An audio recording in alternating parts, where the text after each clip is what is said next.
Okay guys, welcome back to an all new episode of Love and Ministry with Kay and Brandon. So we decided to change some stuff up. In this episode, we decided to do something a little bit interactive in our new place because in this segment we've moved. So you're probably wondering where Brandon is.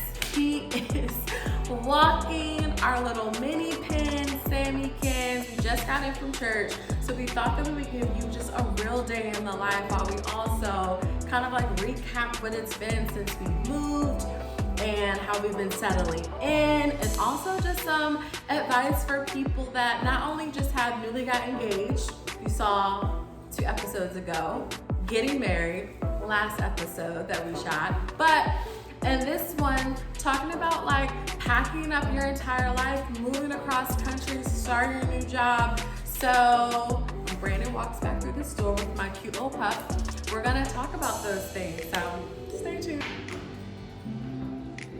I got you a present.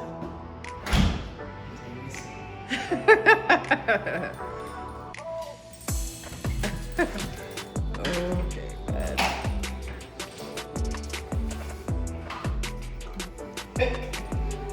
Our life. All right. 1, 2, 3. All right. Welcome. All right. So clearly, here we go. You're home. We're You're home. loved. You're chosen. Okay. Here we go. All right. So yeah, we're home. we got in from the grocery store. So we're gonna be like putting up groceries while we're having this conversation because this is stuff that we actually like really do. Turkey. Turkey bacon. You're gonna see on things. Yeah. Turkey bacon. But okay, so we've moved. We're settling into our new place. We're still decorating, some decorating. So we're gonna We do just like. actually did it over the weekend.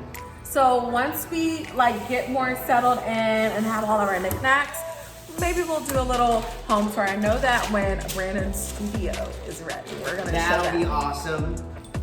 But in this episode, we really just want to talk about like now that we have walked you guys through the last couple of months with us of getting engaged, getting married. The last step was really like the big move. All right, so Yeah. Brandon, I'm excited to talk about it. I am, seriously. I'm excited. I'm excited to talk about it. Okay, this is Brandon's first time like leaving his hometown. San Antonio, Texas, 210. Okay, here we go. Lone Star State in the state of Texas. I Mission, the Riverwalk, Tower of America, go Spurs go. Right, okay. I left home 13 years ago, so my process is a little bit different. So we have experiences that are gonna help a lot of people. You know, this is Brandon because I've never moved with somebody. This is all brand new because we've also never have moved and got married and got put on staff at a whole new church Yeah. in a whole new state in a whole new city. Okay, so let's rewind. Yeah. Let's talk about why did we move from Texas to Florida? Because we're in Florida. Did we say that? I don't know if we said it, but hey, we're in Florida. Yeah, we're in Florida. Not southern Florida, northern Florida. Like, Those who know, you know. Yeah. I'm gonna just drop that there. If you know, you know. Why we're in Florida, if you follow any of my social media at all, or my lovely bride's social media, we got put on church staff called Potential Church. I am the worship leader at one of the campuses for them, and that opportunity came up. I want to say out of nowhere because came from somewhere. I felt like God was doing something new along our journey for marriage. Yeah. I just didn't know where, right? I thought God was telling us Dallas, but you know what? It wasn't Dallas, it was Florida. So here we are. To the extent of backstory, to the extent of we actually went to Dallas, found which we thought at that time was going to be our wedding venue location. Facts. They had our date. It was within our budget, And we were excited. super excited. We were had excited. our good friends come with us to view We it. live in Dallas. Yeah, so like we Yeah. were pretty sold Right. on like any major move that we probably would have done would have been to Dallas. Florida wasn't even on our radar. People that know me, I would love to kind of like make our way west, but okay, that's not about me. It's not about me today. People that know me. Okay. Absolutely. He also said he With would the know. economy like it is, absolutely not. Okay. Again, just throwing that out there. Okay, so this is something that I think people can really get a nugget, because one of the biggest things that I could say that I learned is we already felt like we had a really solid plan and that we were pretty much walking this thing out in the way God wanted us to walk it out. So in our mind, we're going to Dallas, we're getting married in Dallas, it's gonna be quick and swift, nothing, no issues. And it was when we were in Dallas, I really felt like the Holy Spirit was telling me that we weren't getting married in Dallas. Right. That there was just like this My heart convicting. was shattered in a million pieces. It was, but you know what? See this, you know, But when you know, you know. But I say that because so many times often we can have a plan on what we think, and all of what we think dots are connecting and lining up, and then God can come through and be like, that's not what I'm doing. That's not where you're going. I haven't called you there in this season. That is not the place you're gonna get married, even though it's a great location, but I'm literally about to change up the entire thing. So it was a week after we actually found our wedding venue in Dallas that Brandon actually had a call with the church that he's on staff with now. And that's how quickly things changed. yeah, I mean, Quick. it was like they emailed me, they hit me up, which was awesome, and I was just like, who are these people? And checked them out. I'm like, okay, all right, I see you, potential church. And going back, rewinding to what she was saying with you don't know what God is really doing, because we can have a plan for ourselves, and it's good to have a plan, but is it God's plan? And always positioning our hearts to be in alignment and also be in obedience. She probably dropped something. It's okay. Are you okay? She's okay. So positioning our hearts to be in obedience in alignment with what God is saying for our lives, my life, her life, your life, right? And so sometimes we can think it's in a place, prime example as Dallas, but sometimes there are people praying in a region or in a city or in a state or in a country. People are praying and asking God for something, for an answer. And who's to say that you're not the answer to their prayers that they're praying and asking God for? Who's to say that what your experiences and what you've gone through in the mess that you've gone through and the testimony that you have isn't the answer for what they're praying? Who's to say the anointing on your life or the business idea or the information that God has given you isn't the answer to their prayer? And this was like one of those things where it's just like, wow, God, we showed up and we're told from multiple people, you were an answered prayer. Not in a cliche way, literally in a way it was like, we were praying for you too, to be here. Like we wanted y'all to be here, we knew. And it was just like, wow, God. Yeah. It's so humbling. Yeah, that was the word I was going to use. It's just so humbling. Yeah. It puts it all into perspective, because you can have the prayer like, God, use me, or God, I'll go wherever you tell me to go. Like so many times we say this during church service, we say this during worship, we say this in our private time. God, I want to go wherever you call me to.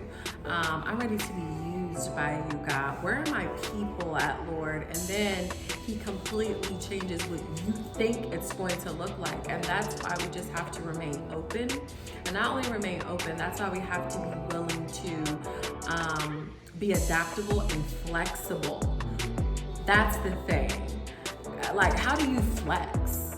Like, are you flexible? Can God use Are you adaptable? Are you willing? Like if you get a call on Monday, are you willing to drop everything and do the thing by Friday? Like, are you that flexible?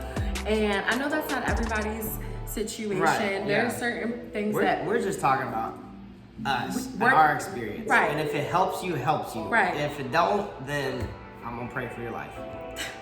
But with that also being said, it's also not easy. So that's one of the things that I know that I was praying for with Brandon, is because I know when I left home for the first time 13 years ago, there was a definite, not only learning curve, but I definitely feel like there's a grace period of when you kind of like leave everything you know, your favorite coffee spots, your friend groups, your weekly activities that you do, the areas that you go, the church that you're a part of, and then you then have to then go into a new space and be open-minded, and then have to quickly find the things that you love, the coffee shops, find a church, connect with people. And in certain capacities, it can be super overwhelming. It can be sometimes even a little bit lonely. And also can just have you questioning. And I mean, it's sad to say, but sometimes you start questioning God. God, did I hear you correctly?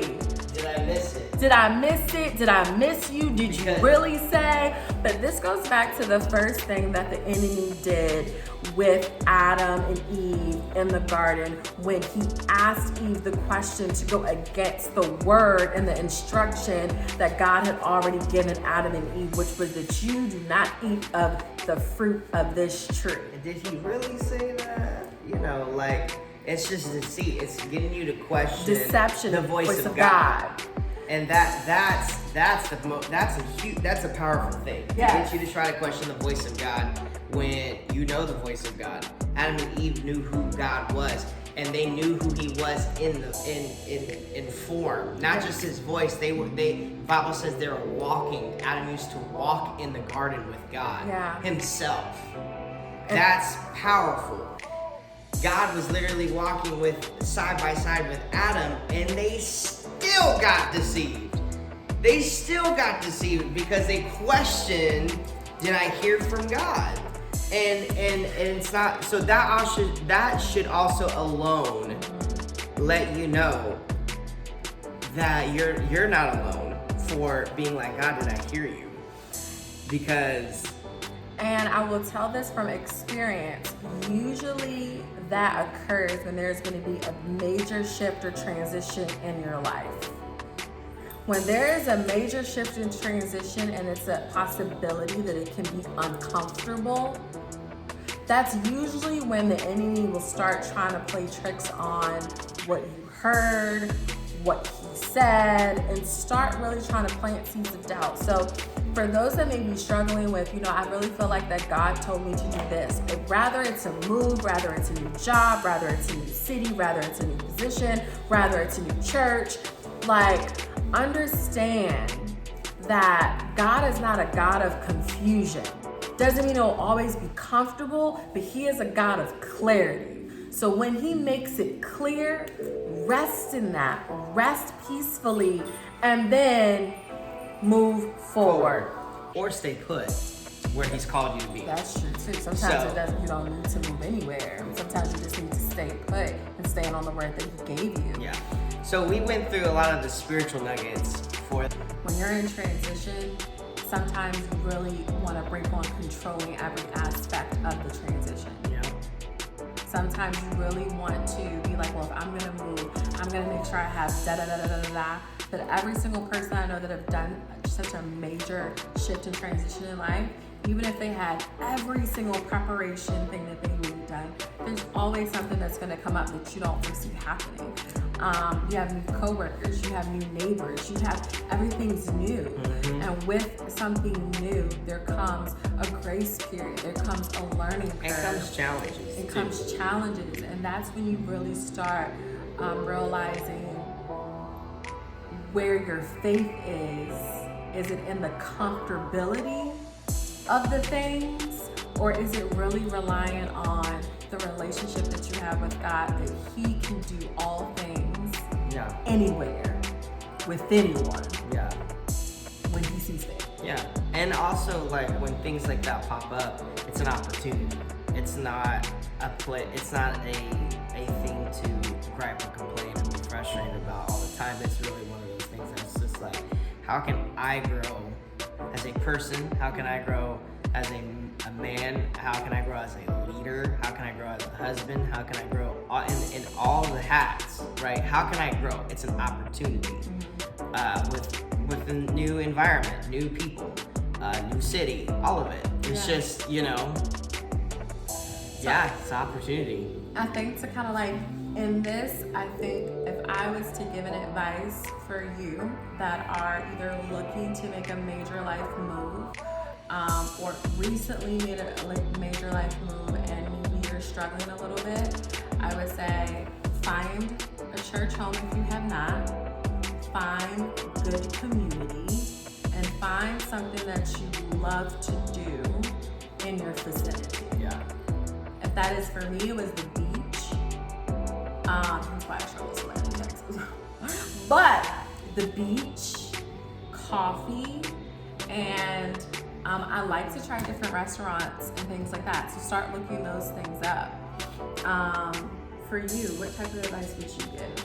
I said church, community, and find something you really love. Is there something you want to add? No, that's pretty much it for me too. Because that's what, that's one of my core values. So that's what's big for me too is, you know, church home, community, which is friend group. You're so good at that. And also like find things that you enjoy, you know. I wouldn't go to the extent of saying you love, because you have to fall in love with things. So you're basically trying new things. Out. So you can't go from 0 to 1,000 with anything. That's and if true. you do, then it's unhealthy. Okay, then you should ask questions, red flags. Yeah, just, you know, things that bring you joy. So like doing the coffee spots and checking out, you know, whatever brings you joy, whatever brings you happiness and I was gonna say contentment, but And one of the things that he's really good at that I am learning that I also feel like could help people is that Brandon is really, really good at quickly making friends. And recently I heard this statement and I think that it's something that I'm really gonna put into practice. You know, don't go places looking for friends. Go places and look to be a friend. yes. Because when you look to be a friend, Then that attracts. it'll attract the Yeah. right people to you. Sometimes when you go looking for a thing, you start getting frustrated and disappointed when you don't find the thing that you're looking for. So if you just go into the environment in this space being everything that God called you to be in that space, you'll start attracting the right people to you. No, that's good. That's good? Yeah. So right. that alone, we'll see you on the next. The next vlog, which will probably be like a home decor one, but definitely make sure that you follow us on our IG pages at I am Brandon Watson, I am Kay Watts, and Because we are the Watsons. the Watsons. That's what we are. We are them. And tune in to Potential Pensacola live 10:45. If you're in Pensacola, Florida, come see us. And if you're all following us online, Come see us. us. Or we'll see you on social media. yes, love y'all. Peace.